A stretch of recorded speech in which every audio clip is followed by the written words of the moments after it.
All right, welcome back, good girls, to another episode about attraction and sexual chemistry. And this time, Kay, we are diving into keeping the romance, the chemistry alive when you are in a long-term relationship, and both of us being in not only long-term relationships, but long-term relationships with a lot of complicating factors. One might say cock blocking factors, such as Little small children?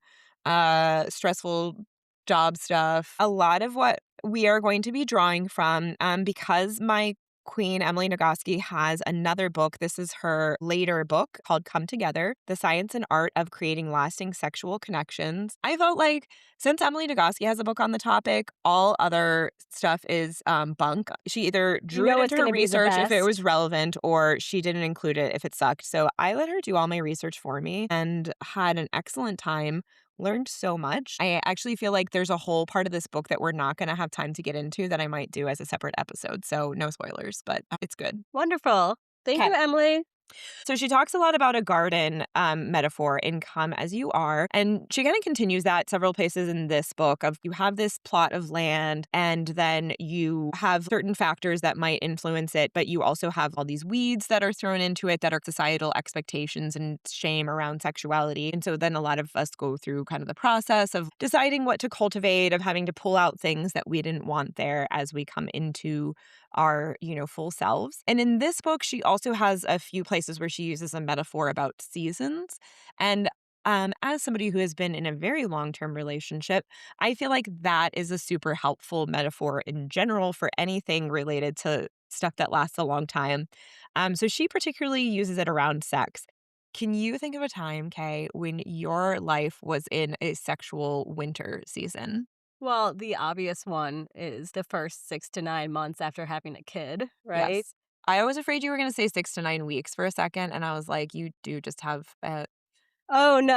I felt remarkably unsexy for that time period. My partner was also, like, very convinced that I had some, like, weird stench to me related to to breastfeeding and I just mean, I all almost that feel like stuff. that's better if he was as disinterested in sex as you were, even if for different reasons, and it was maybe demoralizing to have she be going through everything with your body and then also have your partner tell you that you smelled bad.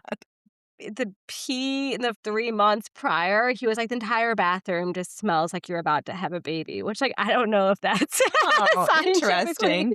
true I mean, or not. again, we're gonna get it back into Don Masler's, sexy smells conversation and Yeah, being I attracted with all 5 apparently senses. Apparently, yeah. you were putting off huge go-away signals, which leads to the pheromones theory about how we're only attracted to the pheromones of people who we think we could impregnate in the next 24 Yes, hours. yes. Mr. K is also just a big cleanliness person, like, right after I shower is always when he's like, "Ah, yes, now is my time."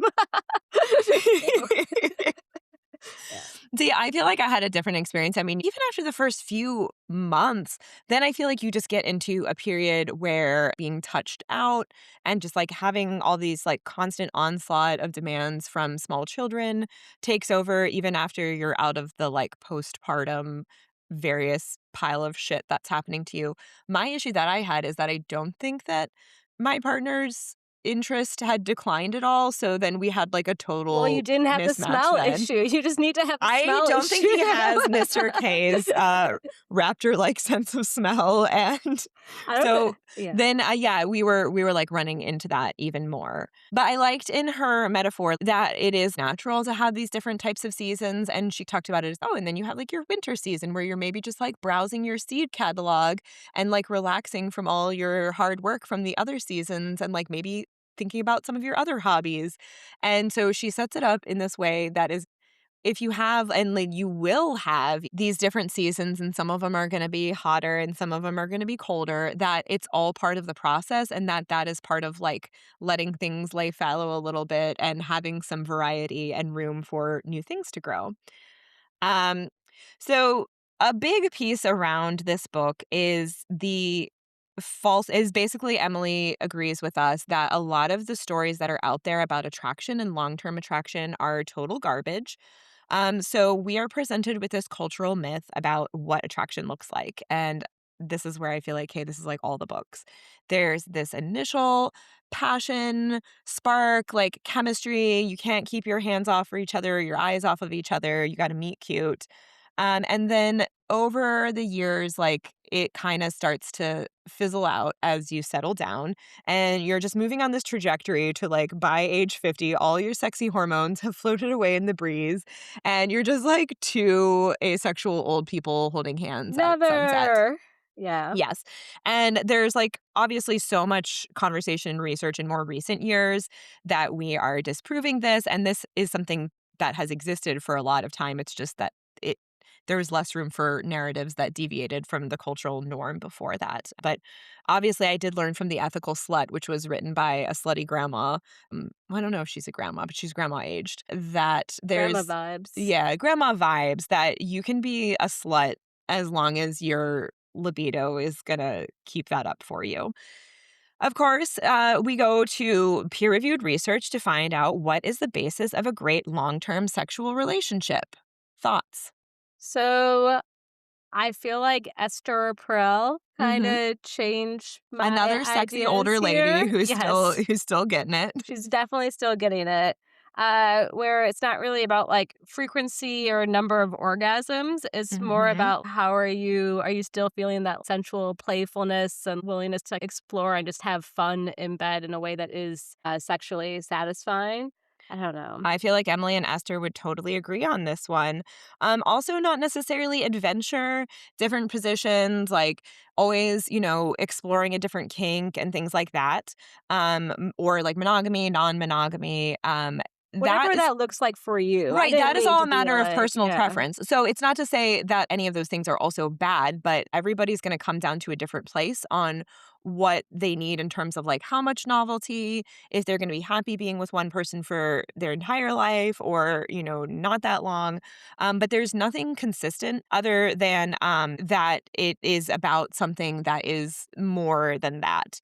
She said if there's any action that matters, it's the cuddling after sex. It's not what you're doing during sex. It's that long-term connection. Oh, I don't know if you're gonna get me there. Some of us are just hyper, okay? Mine still is Also, hard. you know, I feel like as somebody who has had UTIs, I feel a strong need to get up and pee immediately because I'm not gonna be able to relax and cuddle and, like, be hit with all those oxytocin, whatever hormones, until I have, like, cleared all foreign things from my Yeah, urinary you gotta tract. pee, you gotta go open the door that your kids are trying to bang down. There's a lot happening. Can't just She sit said there and if there's cuddle. any action that matters most Right. consistently. And I think just also cuddling in real life, it doesn't have to be postcoital. And doesn't matter about being particularly physically attractive, especially because everyone has different standards about that, as we discussed in the previous episode, or being a skilled lover. And I like that she said, unless you're doing highly technical skills like BDSM breath play. And that's where I think, like, we mentioned again our favorite pickup artists in the last episode, and so much of that stuff for men who are struggling to find a woman is how to just be this skilled lover. And turns out that it's like if you have that sense of connection with somebody, it's not that hard, first of all. And it's more about like How to learning. make somebody feel confident and comfortable in bed with you versus Yeah. that you're gonna do some, like, crazy move on them. Yeah, exactly, and, like, learning what particularly works for them. We talked about that in our G-spot episode, that more than that there is, like, some magical button that is, like, in this particular spot, universally on every woman's body, it's more about finding the map of that who is Dottie, our favorite scientist who had the little matrix with 84 different columns and things, Yes. about, like, finding what particular touches in what places and in what context, because it might vary from time to time, work for that person. So, in that way, a long term relationship can actually work in favor of having really great sex in a way that having sex with a stranger might not satisfy in the same way if that is the type of pleasure that you're looking for. The thing that she says most especially is not the critical factor, is the spark. So we'll talk a lot about that. And that was maybe what we were focusing on in the last episode, which is that just like, I see this person and we just like have so much chemistry. I'm constantly horny around you. I want to rip your clothes off. So Hard there to maintain that over time. it is hard to maintain that over time. And in fact, people would Mr. argue that it's K seems to have, like, impossible. maintained it these past few weeks, and I'm like, "Let's calm down." Well, so I what know I look good. it is hard Yeah. when you are married to someone so hot. Her what she posits is that no one is keeping it alive long term, and that actually what you're doing is constantly reigniting the spark. And so there are couples, relationships where people are doing that, but they are constantly reigniting it, and they are constantly finding like what works at that time to reignite it, because like what worked at one time might not work another time. And so she likened it to like Bill Murray in Groundhog's Day, when he has like that one day where everything turns out really good. So then in future days, he's like trying to recreate like the exact. And I also feel like parents who have tried to put a newborn baby to sleep feel this, that you're like, oh, they went to bed this one night. Okay, the temperature in the room was 74.2. Like we wrapped them in this pink blanket, and you try to recreate this exact conditions that led to a favorable outcome. And that's not how the spark And that's works. not how the spark works. It's different every time, and it's highly contextual. So, what she says it does matter for a strong sexual connection that you have some kind of underlying friendship, which basically means that you mutually trust and admire each other. You are building on more than just horniness. Um, it prioritizes sex, and it prioritizes what is genuinely true for you instead of some external notion of what's hot. And then using that, you co create a context to make it easier to access pleasure. And that's pretty much the formula. I'm gonna co-create a context She tonight. I talks love about that. co-creating a lot, which I do feel like if you were talking about that, you might, It's very Grant speak. it's yeah, it is. It's just like I feel like a nonprofit facilitator by if I approached Mr. SJ and I was like, "Let's co-create an environment for our mutual pleasure this evening." Yes. But I like the idea behind it. Um So, another thing that she talks about a lot within that and the spark is the desire imperative. And it's this idea that there's only one right way to experience desire, and that is the idea of spontaneous desire. When we talked about the Come As You Are book, she differentiates between spontaneous desire and responsive desire. So we overfocus on that spontaneous desire in that initial chemistry, or that's what the spark is spontaneous desire. And because of these cultural myths, we have this idea that without it, are you like even a couple? Are you still even hot for each other? I feel like there's a lot of books and TV show plots where there's like characters that have kind of fallen into more of a routine, or they don't have that spark and the constant horniness. Yeah, And and then they there will be directly some say, like like, "We don't have the spark yeah, like anymore." hot young couple that's newer in their relationship, and then the like They're more established petty. couple is jealous of them. And so also Emily Nagoski reports that the lack of the spark is the main reason that she sees couples seeking sex therapy. So first of all, over focus and worrying about the spark actually makes it more out of reach. Um, and then I can definitely think of a lot of examples in that category, or like maybe in our own lives, even of when you're like, oh, I have to have sex with my partner at least a certain number of times per week, per month. And I'm not keeping up with that. And I'm not delivering what they want and being sexy. And then you're like trying to either meet their expectations or like your own, you know, expectations that you've cooked up. And then it turns it into this like stressful thing that even if you are showing up, you're just, like, doing it out of a sense of obligation, and then that's making you even less sexy, and you're Yeah, falling down and, like, this less likely to respond the next time and everything. exactly, and so, as I feel like our Cosmo episode we discussed when 1970s Cosmo was like, "You shouldn't have sex with people that you don't wanna have sex with." That's basically what it comes down to, and yeah, that this might be, like, deeply embedded in Applies to your your own brain. partner if you're not in the mood. Right, and then, like, deeply embedded in your own brain, so even if you're, like, challenging it on an intellectual level, it's she's saying, like, it might be a really long time, and you might be in kind of a constant process of trying to challenge your deeply held assumptions about what that spark is supposed to look like and how you're supposed to have it, and norms about that you're like, "Well, obviously, like, we have to have sex this many times per month if we're going to be, like, a couple that loves each other and is sexy." And I did appreciate in the book that she was just like, most couples don't have sex as much as we think that, like, people in love do, and that doesn't mean that they're in love, and she's like, "People are just really fucking busy." And I was like, "Thank you, I appreciate that. Sometimes we are busy." Working from home helps. Yes. Yes, true, especially if you have small kids because then it opens up other New times of time day. windows, Because yes, I that when is you're a full huge thing energy. for me, I will say, because then it basically leaves either so early in the morning that you have completely eliminated the risk of kids that get up kind of early, and I am not a morning person, or, like, in bed after they are definitely asleep, aren't getting up, asking When for you're another cup of totally water, exhausted. and Yeah. your brain is just, like, cooked by then, especially I feel like there have been nights where at 7:30 PM, I'm like, "Alright, like, this could be a good night. I'm feeling in the mood, like, Yeah, and then another had a hour good day." passes where they really drag Yeah, I'm like, you. I have a lot of energy. I took some time for myself today while the kids were at school, and then by the time bedtime is over, I'm like, "I'm fucking dead, and I hate everybody." And that was, like, not even that long of a bedtime. I just feel like there's something about children that don't wanna go to bed that just, like, kills your will to live. Yeah, it dries out your garden. It really does. My garden becomes a desert. Yeah, bone It gets dry. plunged into a deep winter, a la Chronicles of Narnia. Yes. Um, so then, if we're not going to focus around spontaneous desire, what are we going to focus on?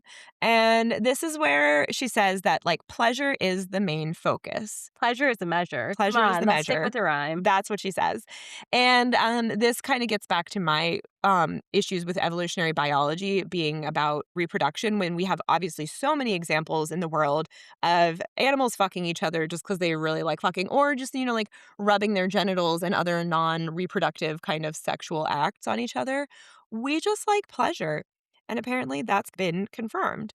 And she defines it not as like how many orgasms, like how much you think about sex, but just how much you like the sex you are having, which I really like that definition. Yeah. Does it feel good? Are you excited for the next time that you and your partner are gonna be together, even if Yeah. you're not exactly in the mood at this exact moment because you just went through a traumatizing morning? Yeah. Yeah, exactly.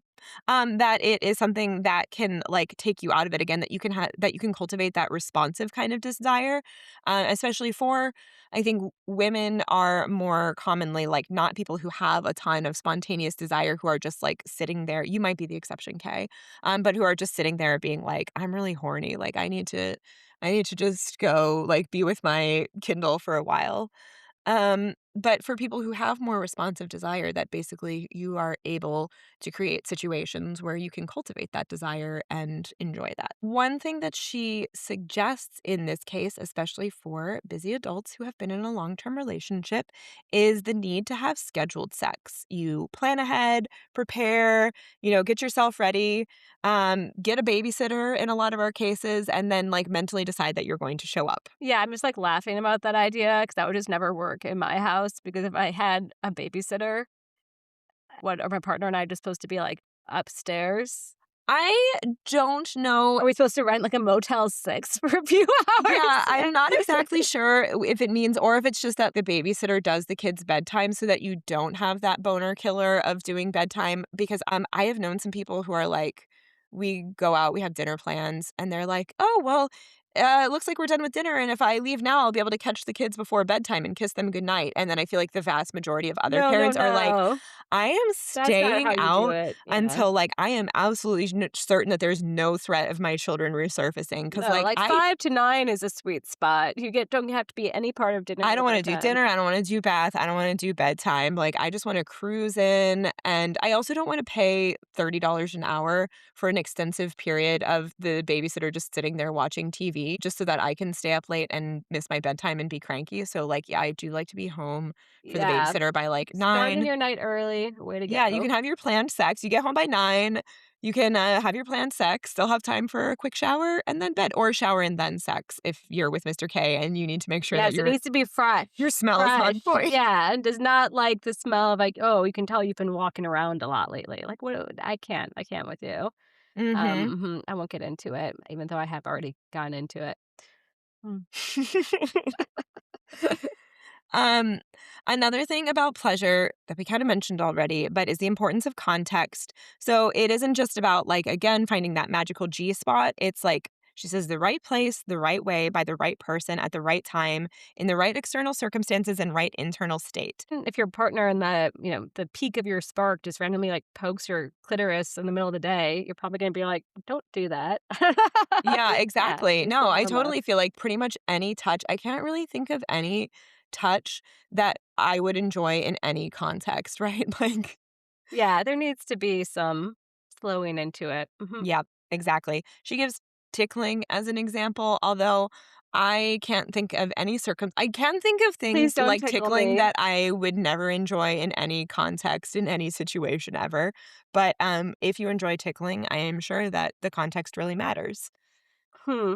And then she says, "Pleasure is a shy animal." So you gotta, like, coax it out. I like pleasure as a shy animal a lot more than that tickling is a good example. Like, tickling's no, never tickling. There's never a time to tickle, but yes, pleasure But is a shy coaxing animal. the, shy animal of your Yeah, little pleasure my little animal pussycat. out of out of its little tunnel. Yeah, underneath, like, the bed, hiding there. Yeah. It could make for some good role play is all I'm saying.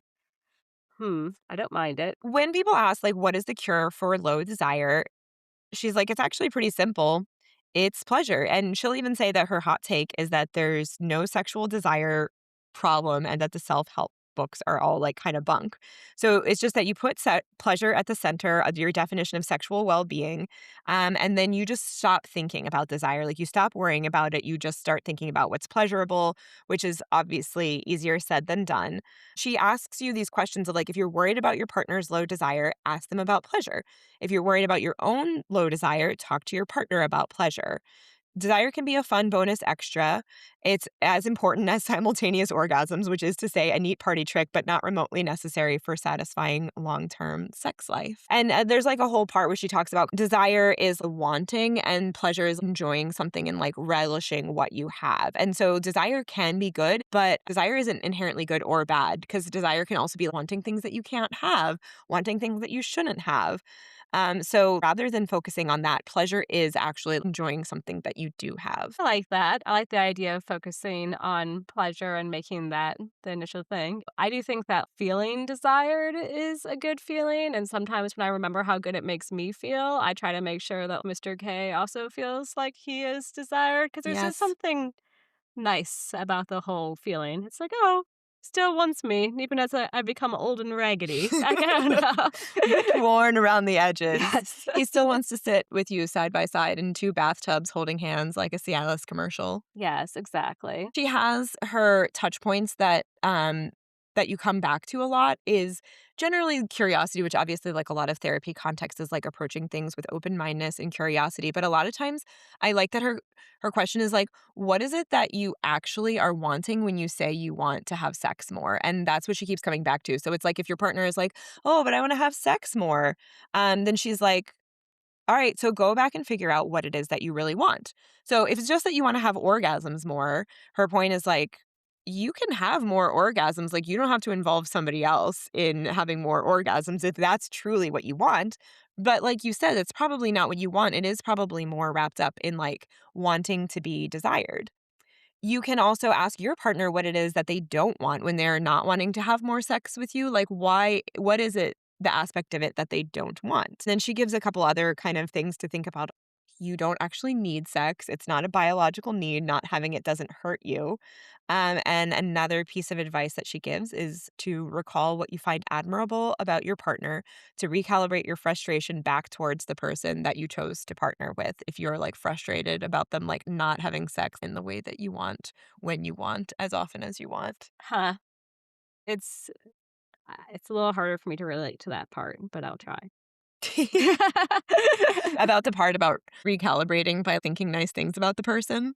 Well, I just don't really feel like I have to recalibrate, but it's not that I don't, as you know, get, like, annoyed sometimes, it's that, I think that you have a highly unique relationship, in that you and your partner are both people who want a lot of sex and have very few things that put on your brakes and a lot of things that hit your accelerators, and you're very, like, matched in that. So, like, pretty much anytime that you're like, "Hey, let's do this," Mr. K is like, "Cool, okay, I'm ready we to will go." very likely find a match soon, Yeah, and yes, there that are is, a lot I think this is, like, advice for partnerships where you are dealing with the fact that, like, there is one person who more frequently is like, "Yeah, I'm ready," who has that, like, desire or even spontaneous desire, and then you have the other person who's like, no, not in the mood right now, like, this isn't the right context, et cetera, and, like, how to navigate or that." I guess, like, just on the occasional time and Emily's, like, the ultimate expert, so I'm not negating Emily at all. I'm just thinking more like the times when, he is just, like, too busy or something like that, and I'm like, "I'm just gonna go, like, read my little porn book, and, Tend then to I'll be yourself, and good." that's why Yeah. it's good to understand what it is that you want. Because if it is that you just want more orgasms, you can just go to your little porn book and take care of that right away yourself, and you don't need the other person. And so separating that from like, I want to be wanted by somebody else, I want them to like demonstrate that like I am the person for them, et cetera, et cetera. And like, Yeah, they care about my pleasure, all those yeah, pieces. Yep. exactly. And if it is a recurring problem that one person in the relationship feels like it's too busy, that's where she says, like, you kind of have the importance of scheduling it. And if that feels uncomfortable to us to be planning and scheduling, that it's like, think of how many other things that you care about less than your sexual relationship that you do schedule. And I was thinking, like, my calendar has changed the air filter on it. Otherwise, I know I will never change the air filter in the HVAC. If you don't have some kind of like touch point for making sure that it happens, whether it's scheduling it or whether it's something Yeah, then they else. can't just keep on accidentally getting dropped and stuff. Yeah, that makes Yeah. sense. And on your point about like wanting to be wanted, and she gave advice for people who are uncomfortable with the idea of like having your little like iPad calendar on the wall in your living room and it just says like sexy time on Wednesday nights. Um She says being wanted is central to what we all want. So instead of like thinking about it so formally, you can also just be like, what is a context that is going to like activate everyone's accelerators and decrease their brakes? And so, like, you are just basically like, what can I do to contribute to that context? Which I feel like a lot of men who want to complain that their wives don't want to have sex enough could use that advice because it's like, men, look around you. You have this wife who's like, whatever the statistics say, doing 80% of the housework despite having also a full-time job. And then you're like, but babe, let's have some sex. Is like, what could you be doing to create a different kind of scenario where She she has feels like not relaxed and all of these ready. things putting on her brakes? And for women, she has a like little FAQ part at the end. And one of them is, where do I get the time motivation? Sorry, I shouldn't just say for women. I should say if you're the partner who has like the more responsive kind of desire of the two, or maybe what people would call like the lower sex drive, less spontaneous desire, which I gotta say in hetero relationships is usually the women. The question is, where do I get the time or the motivation to grant my brain access to pleasure? And she does point to the fact that women specifically feel obligated to be sexual regardless of the context. And so, like, you have this constant pressure to like be all these things to everyone all the time, which includes like being a hot, sexy wife who just like gives mind blowing orgasms, in addition to like managing the calendar, being everybody's everything. So she also just says, like, if at this point in your life, like you're in a season where your responsibilities, the stress, different health concerns that you're experiencing are not compatible with accessing pleasure, to just like give yourself a fucking break and say, maybe that just what's true for you, that's what's true for you in this season of life. And You are like, in your winter. you're in your winter and you can just like put on 13 grandma sweaters and like hunker down in front of the fire and just be like, in your cozy winter body and be asexual for a season too. If that is what your body needs, is to just have like one less thing, and that accessing pleasure feels like it would be stressful instead of something that you want to carve time to seek out. Hmm. And that is where she says, like, as the partner who is with somebody like that, and you're like, well, I still want to have sex. She's like, obviously, like, a lot of these things are outside your control if they're going through health concerns, like experiencing some major life event. But there may be aspects of the context that are drawing away from their ability to experience sexual pleasure that you do have influence over. And so, again, to be thinking about that and say, like, is there things I could be doing to remove some of these breaks and barriers and make that just like a little bit easier without being like, I did the dishes, babe, so now can I have Yes. a blowjob? But, It is now the scheduled blowjob time. yeah, exactly. But to do it without expectation. And again, like going back to like thinking about all those things about like what it is that you actually want when you want sex. And are those some things that you can maybe do for yourself for a little bit? Or seek elsewhere if you are not, currently having as much sex with your partner. But yeah, Hmm. that I liked a lot of her food for thought questions. The book was rich with a lot of exercises and like things that you could come back to.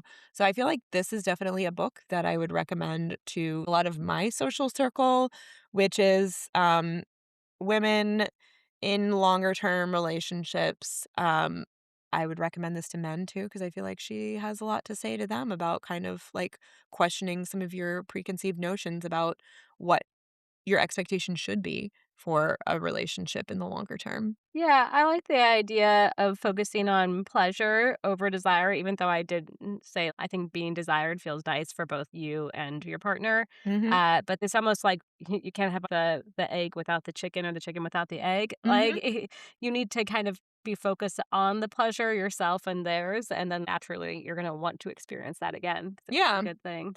And I think, like, you can still experience the partner's desire, even if it's not somebody who has a lot of spontaneous desire, if you're getting that responsive desire, that is still being wanted. So again, like, creating a context where your partner is going to, like, engage in that pleasure with you, and then that builds the desire as or that responsive desire as a part of it, then you are experiencing the sensation of, um being wanted by somebody else. And I think a lot of her questions are to like push you a little bit if your idea is that your expectation or like what you think is normal and healthy as in a relationship is that you should just have like a partner who just like knocks the door open coming home from the office and is just like Pushes you up fuck against me the kitchen now daddy, counter. yeah, Yes. which again for those of us who have kids is unrealistic anyway. Yes. If there's a will, there's a way. Yes. I think also one more thing that was helpful was that she was like, instead of thinking of it as this like obligation or expectation, that you think of like having a healthy sexual relationship as like a mutual hobby that you are both interested in. And so it's just like something that you want to do because like you are mutually interested in it. And so like you do make time for it and you do kind of like think of it from a more proactive way, the way that you would think about like, oh, we both like mountain biking, Running like, and let's find yeah. some time this weekend to go mountain biking. If you think of sex that way, that can be a good way to, like, take away a lot of your discomfort with, like, "That would be so weird to schedule it," and have, like, direct, frank conversations about it and things like that is, like, it's just something that you both enjoy and that you want to cultivate an atmosphere that you can do more of it together. I love that, and there's, like, many kind of positive similarities to that I can think of. Like, I work out multiple times a week, but I do it because I feel good Mhm, afterwards, mhm. and I wouldn't want to go more than a certain number of days without it, not because I need to work out X times a week, but because it makes me feel better I think that is a afterwards. really good one. And for that like expectation setting thing, that metaphor works as well because I feel like anybody who is going to the gym because they're like, "Oh, I have to because like otherwise I'll be fat." And so I have to like punish myself for like that slice of pie that I ate. When you are like approaching it from more this like sense of obligation, and like people need to do like this many things, I need to burn this many calories versus like, hey, this is just like something that I think is fun and like I feel good when I do it. That's also kind of a similar thing of like you're going to have much more long-term success and be able to like stick with it and grow when you are approaching it with just like I enjoy this thing and I want to do more of it. And how do I create a situation Where where I I want to? can. Yeah. Well, Perfect. that's lovely. As always, Emily, you are the best. Well, next week we will hopefully be crossing to the other side of it, which is the ick. And when you get the ick, can you come? What happens? Can you come back from it? Yes. More coming soon. Sometimes the ick is just that your partner doesn't run on time and you do run on time, but we Ick. all persevere somehow. Well, thank you for listening. Have a great day.